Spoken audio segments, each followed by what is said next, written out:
ගරුතර සංඝරත්නයන්ද ආචාර්ය මණ්ඩලයේ ගුරු මෑණිවරුන්ගේ සහ පිරිවරුන්ගෙන්ද දෙමව්පියන්ගෙන්ද මාදයාපර සොයුරියන්ගෙන්ද අවසරයි. අද දින මම මෙතනට පැමිණියේ මේ ජූලි මාසයේ 29 වෙනිදා යෙදී තිබෙන අසල පොහොය පිළිබඳ වැදගත්කම් ඔබ වෙත දැනුවත් කිරීමටයි. ප්‍රථමයෙන් බුද්ධ කාලීන සිද්ධි. 1. සිදුහත් කුමරු මව්කුස පිළිසිඳ ගැනීම. 2. ගන්ධවබරු කුලයේදී යමා පෙරහැර පෑම.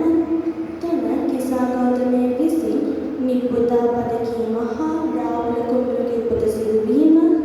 4. සිදුහත් කුමරු ගීගේ හැර යාම හා කන්දකාසගේ මිය යාම.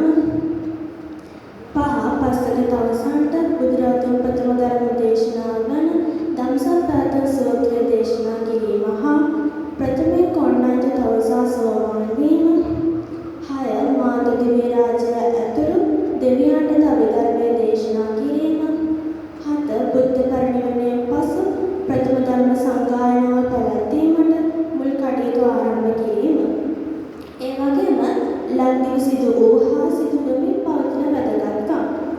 1. ලංකාවේ උපසම්පදාව යලි ඇති කිරීම හා සාමණේර හිමියන්ට උපසම්පදාව ලබා දීම.